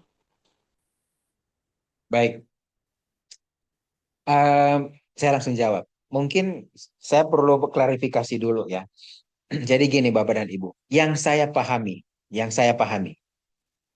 dalam keadaan yang sehat, orang itu dalam keadaan yang sehat, kita tidak membutuhkan jus buah dan jus sayur dalam keadaan yang sehat. Kita tidak perlu jus buah dan sayur. Untuk apa? Anjurannya adalah kalau makan kita makan makanan itu dalam bentuk utuhnya, tidak di jus, ya, tidak di jus, tetapi dalam bentuk utuhnya. Apalagi kalau di jus ya, di jus itu kan kita hanya ekstrak aja unsur nutrisi, sebagian besar unsur nutrisi yang lain kita buang, seperti serat terutama. Jadi tidak dianjurkan dalam keadaan sehat. Tapi kalau kita dalam keadaan sakit dan kita butuh unsur nutrisi tertentu dalam jumlah yang lebih besar, maka kita tentu saja akan menggunakan metode jus atau blenderize, di blend ya. Itu untuk kondisi tertentu, bukan untuk kondisi orang lagi sehat, sehat-sehat banget, bukan jus itu bukan jadi rekomendasi utama. Tetap makan buah, makan sayur dikunyah ya. Jadi gunakan pisau juicer alami yang Tuhan sudah sediakan di tubuh kita, yaitu gigi kita. Itu yang terbaik rekomendasinya. Cuma dalam kondisi tertentu orang lagi sakit, atau dalam target tertentu, misalnya mau turun berat badan, ya nggak apa-apa pakai jus dan itu untuk periode waktu tertentu. Nah, sekarang pertanyaannya, kapan pakai jus sayur atau buah dalam kondisi sakit gitu ya, atau dalam target tertentu, misalnya kita mau turunin berat badan. Hanya jadi makan jus itu misalnya untuk 2 bulan atau 3 bulan. Kapan digunakan? Saran saya adalah itu tetap digunakan di jam makan, entah pagi, siang atau malam. Jangan di antara jam makan. Jadi betul-betul di antara jam makan itu harus dijaga supaya MMC ini keluar, dia muncul. Karena ingat, fungsi MMC ini vital untuk pembersihan. Rumah kita itu kalau sudah sebulan nggak disapu-sapu, kan kita sudah bisa bayangkan apa yang terjadi gitu. Dan pembersihan ini harus terjadi secara rutin. Jadi kapan dia digunakan dalam kondisi tertentu, maka tetap digunakan di jam makan. Atur sedemikian rupa supaya di jam makan. Contoh, ini contoh ya, tapi nggak harus. Contoh misalnya, saya makan jus buah itu pagi sebelum makan pagi, tapi bareng di dalam 1 jam itu. Jadi jam 6 pagi saya udah minum jus buah, setengah jam kemudian baru saya makan. Itu aman, karena masih ada di 1 jam kan. Jam 6 saya minum jus buah, setengah jam kemudian saya makan makanan lengkap misalnya, paling kita makan kan 15 menit, 20 menit selesai. Masih 1 jam kan? Tapi setelah selesai itu puasa sampai tiba makan siang. Habis itu puasa lagi sampai tiba makan. Ya, jadi rekomendasi dari saya seperti itu. Ya, untuk penggunaan jus buah maupun jus sayur. Terima kasih. Baik, terima kasih Dokter Leri. Kami persilakan Bapak Ibu yang ingin bertanya lagi.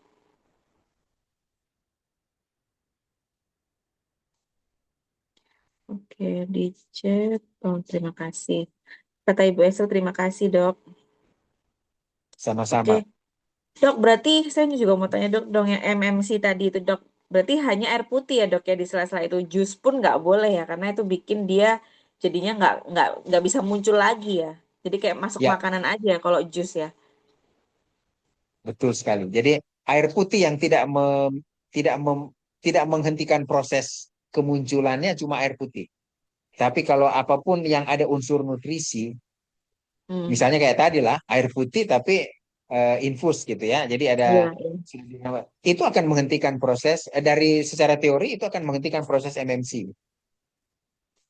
Oke, Ya, jadi oke, baik. artinya tidak ada pembersihan di dalam tubuh. Makanya kalau mau makan infus water, ya saran saya tetap di sekitaran jam makan aja, sekitaran Hmm. jam makan. Lagi pula Ya. dalam keadaan sehat, kita sebenarnya nggak perlu infus water. Dalam keadaan sehat ya, makan aja Hmm, hmm. buahnya sekalian, ngapain harus direndam di air gitu. Lebih sehat ya, Dok. Lebih sehat ya. Tapi Thank you. saya juga nggak bilang infus water salah. Ya, jangan lupa Iya. yang saya bilang tadi, ada kondisi-kondisi tertentu yang menyebabkan kita menggunakan metode-metode tertentu. Ya, jadi jangan juga dibilang, oh salah kalau minum infus water, kalau minum jus itu salah. Enggak juga. Tapi kan ada faktor kondisi yang kita udah pelajari di prinsip 7K yang tadi. Terima Baik. kasih. Baik, terima kasih, Dokter. Oke, ada lagi Bapak Ibu yang ingin bertanya? Saya persilahkan.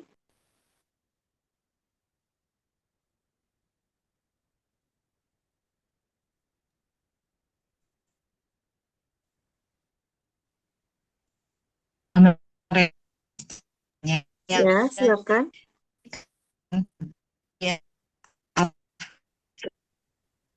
Suaranya putus-putus ya? Halo, Dokter Leli, suaranya kedengeran nggak? Ini putus-putus ya kayaknya ya. Boleh diulang, Ibu?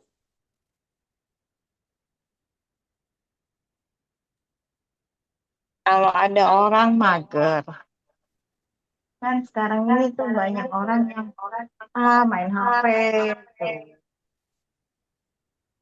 Terus begitu mager nih, mager.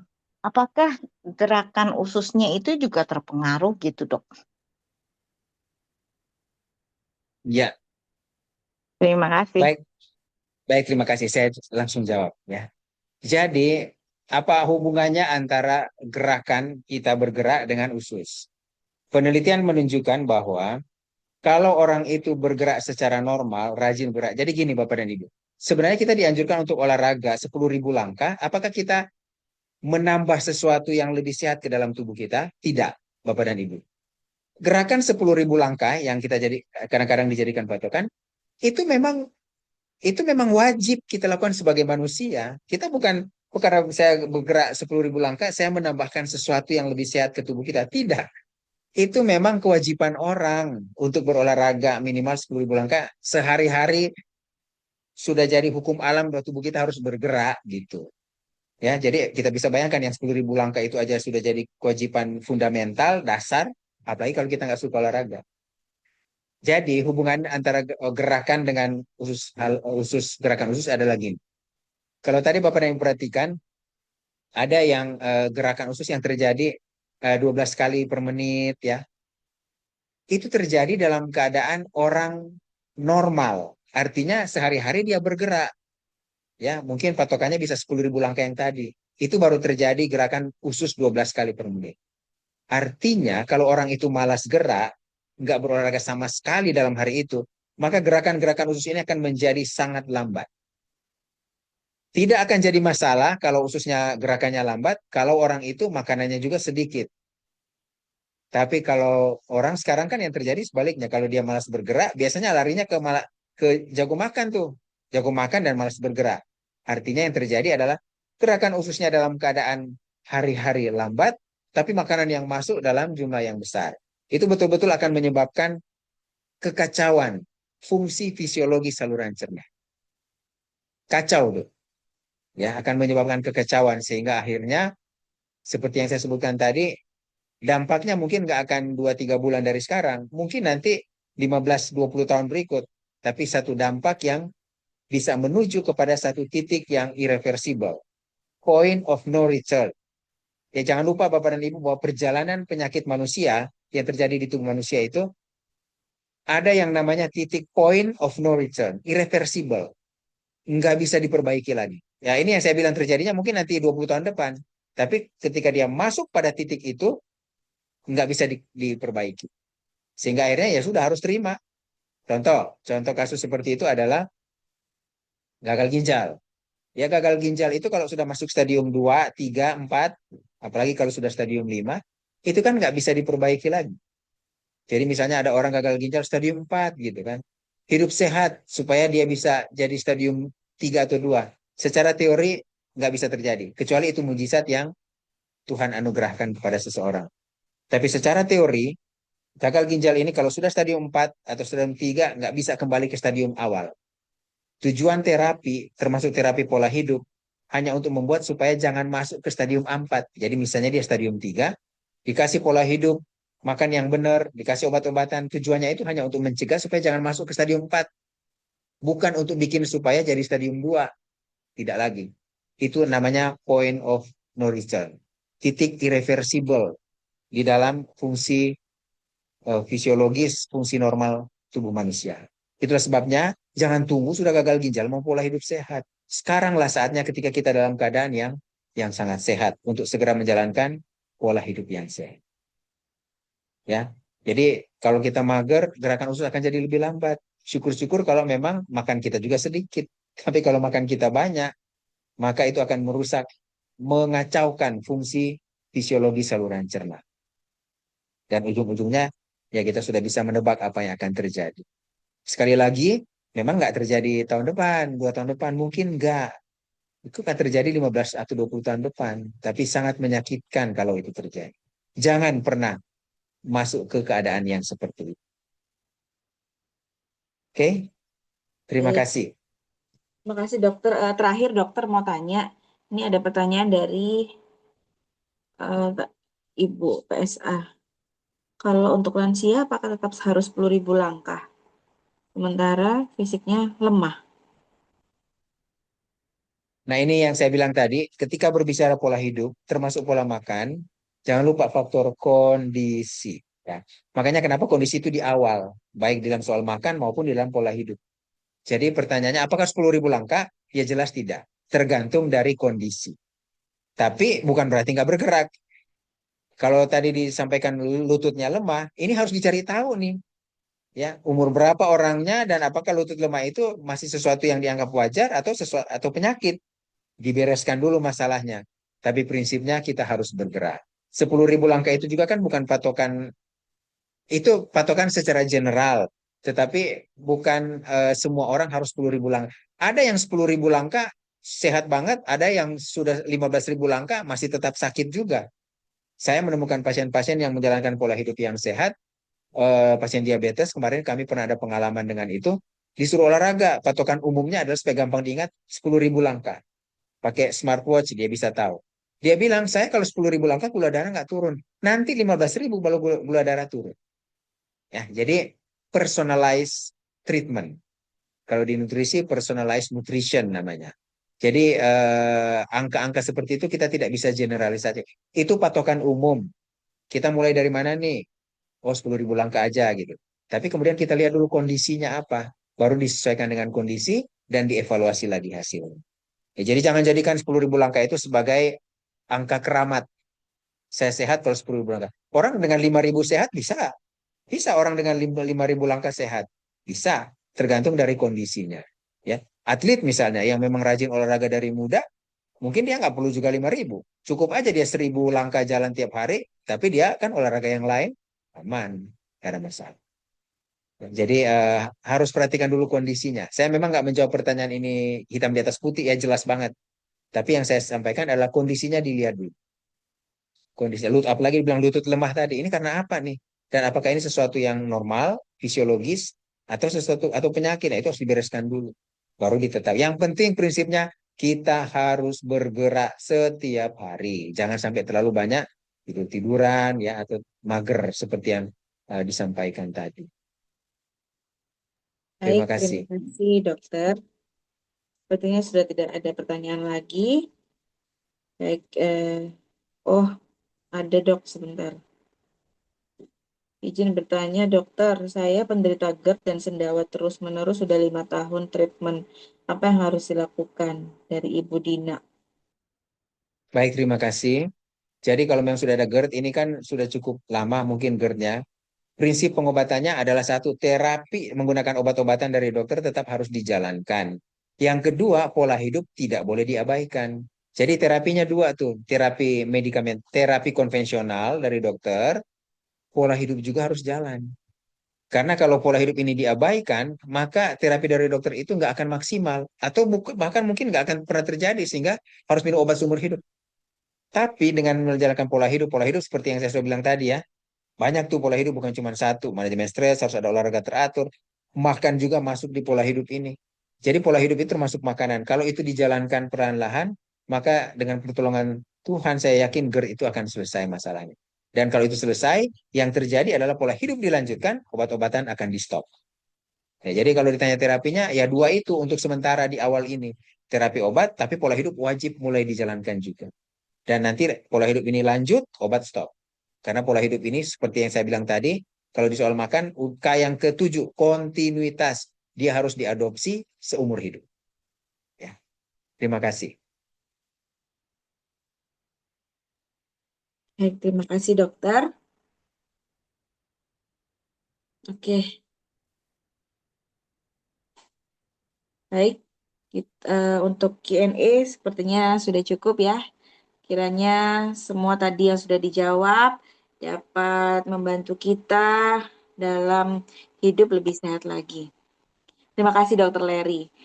Oke, saat ini kita akan ikuti closing prayer yang akan dibawakan oleh Bapak Francis. Silakan.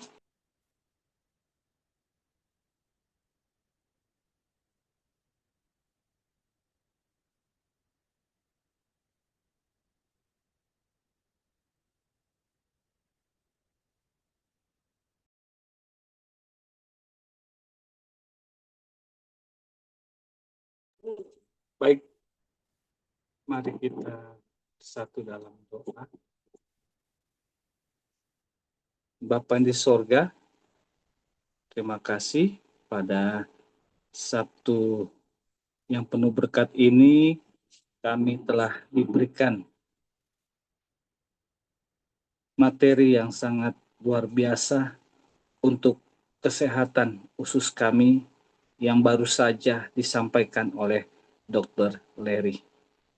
Biarlah pelajaran yang telah disampaikan dapat tertanam di dalam kehidupan kami, sehingga kami dapat menjaga kesehatan usus kami melalui makan minum yang sehat, sebagaimana Tuhan sudah berikan jenis-jenis makanan yang terbaik untuk manusia.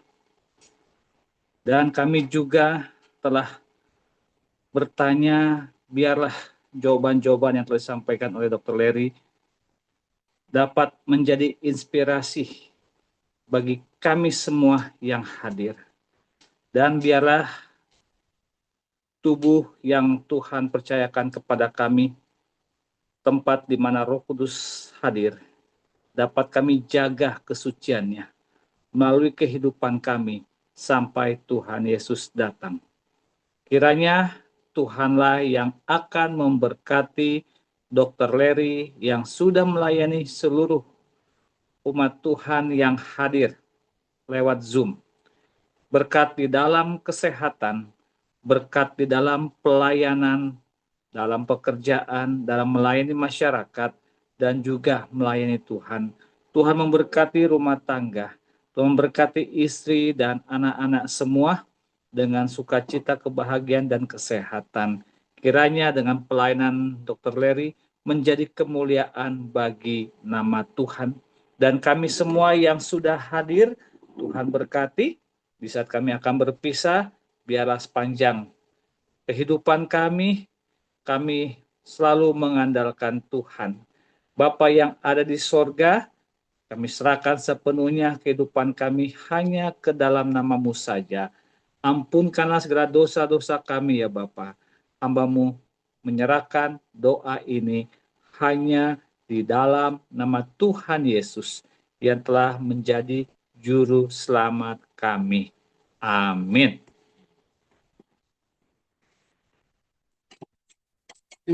Baik, terima kasih. Amin. Baik, Dokter Larry, terima kasih untuk hari ini ya, Dok. Mungkin ada closing statement, Dok, buat kita semua, Dok. Ya, closing statement dari saya, makan sehat harus enak.